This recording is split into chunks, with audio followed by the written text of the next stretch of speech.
السلام عليكم ورحمة الله وبركاته. ازيكم حبايبي؟ عاملين ايه؟ وحشتوني من الفيديو اللي فات.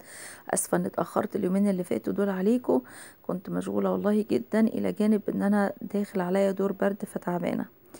النهاردة هنعمل مع بعض اكلة تحفة جدا، اللازانيا. تعالوا نشوف مع بعض كده ونقول بسم الله الرحمن الرحيم. اول حاجة هنجيب الوك وهنحط فيها شوية من الزيت، هنستنى ان شوية الزيت دول بس يسخنوا كده، وهننزل عليهم بحوالي 3 بصلات مفرومين.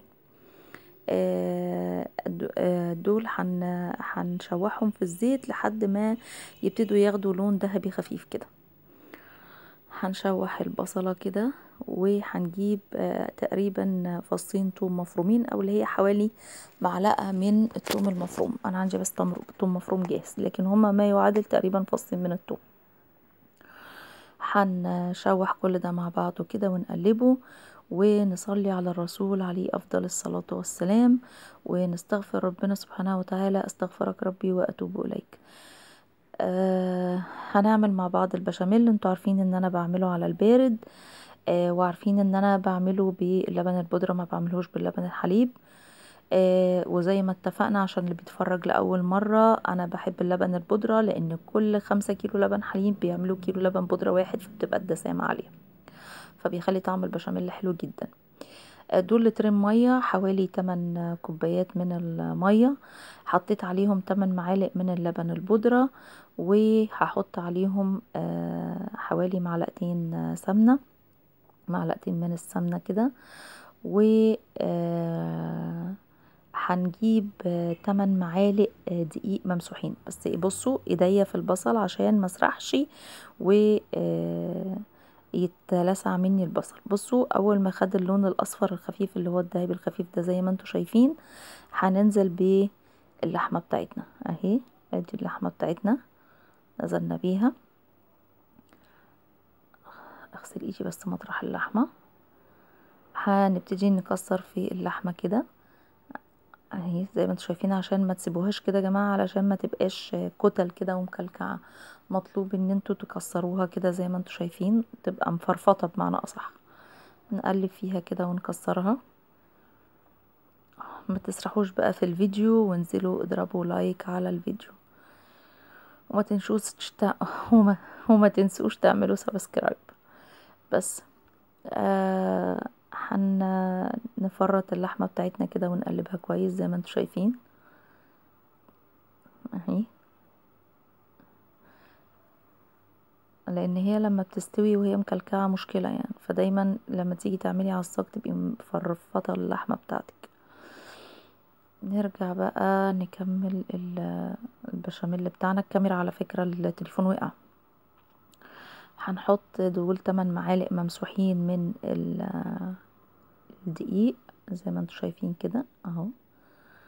وهنبتدي نقلب كل ده على البارد مع بعض. انا خدوا بالكم كده لسه ما ولعتش النار، سايبه العصاك بتاعي اللحمه تتعصق. هنقلب كل ده مع بعضه، وهنجيب مكعبين من مرقه الدجاج وهنحطهم عليهم اهو. على فكره مرقه الدجاج بتدي للبشاميل طعم حلو. بس كده اغسل ايدي بس مطرح مرقه الدجاج.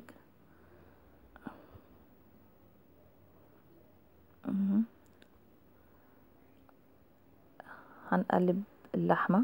بصوا اي في حتت كده برضو لسه فيها تكتلات، عشان انا سبتها شوية ما قلبتهاش كده، فاقلبها ولو في اي تكتل اكسره كده بجنب المعلقة زي ما انتوا شايفين.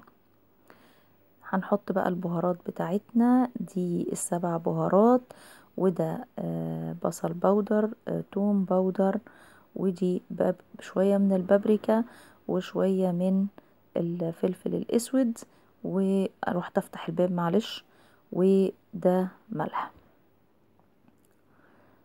بس هنقلب كل ده كده مع بعضه.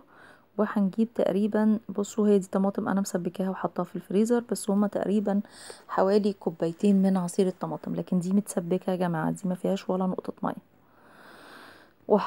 هفتح كيسين من الصلصه هحطهم عليهم اهم. وهديها كوباية من المية، وهسيبها بقى ايه تاخد وتدي كده مع بعضها. الطماطم طبعا هتفك وهتاخد وتدي مع اللحمة زي ما انتوا شايفين.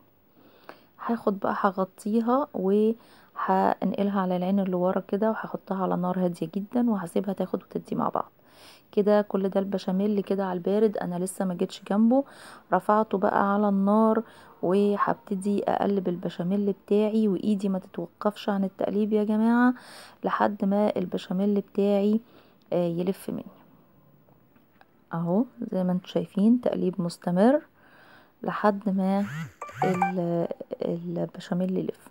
على فكرة يا جماعة اللازانيا مش لازم تتعمل باللحمة المفرومة، ممكن نعملها بالفراخ، ومرة ان شاء الله نبقى نعملها مع بعض برضو بالفراخ. برضو طعمها حلو جدا.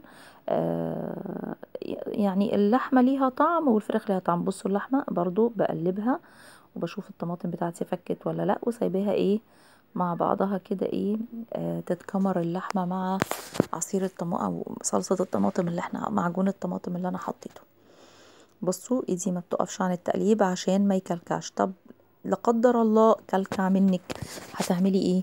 هتروحي جايبه الهاند بلندر، او لو ما عندكيش هاند بلندر تروحي حاطه البشاميل ده في الخلاط وتروحي عاطياله ضربه كده، هيبقى زي الفل وما فيهوش اي حاجه خالص. بصوا انا مستمره في التقليب، شايفين انا ايدي ما وقفتش عن التقليب نهائي. بصوا بدأ يتخن، بدأ ياخد قوام تقيل شويه يعني اهو. بصوا الشكل اتغير ازاي، شايفين يعني مش يعني بدأ يلف كده شويه اهو. بصوا خلاص بدأ ياخد القوام ده اهو زي ما انتم شايفين كده اهو. نصلي على الرسول عليه افضل الصلاة والسلام حبايبي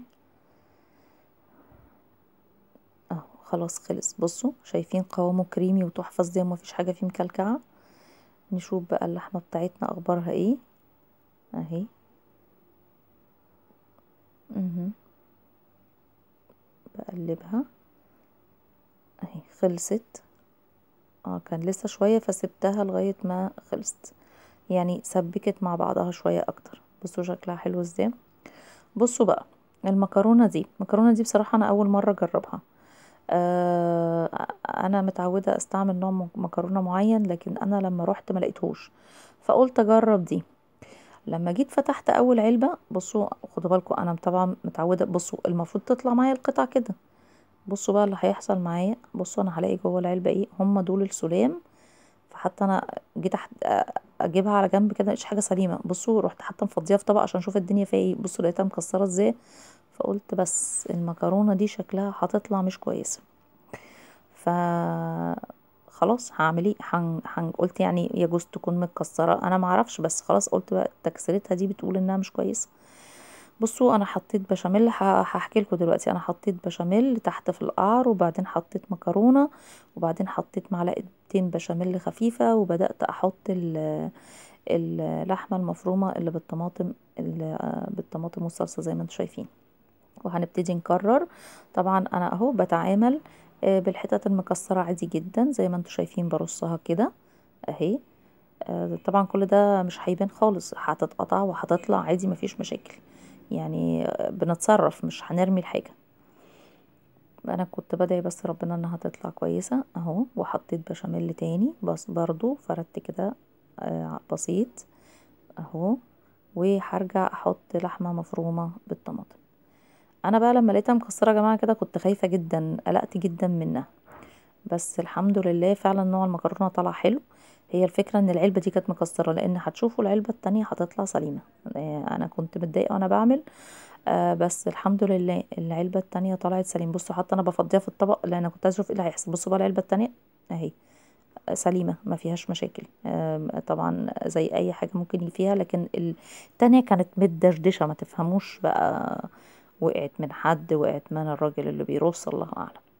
هنكرر طبعا الطبقات. اديني حطيت برضو مكرونة تاني بظبط، وهحط حبة من البشاميل زي ما انتم شايفين، و هحط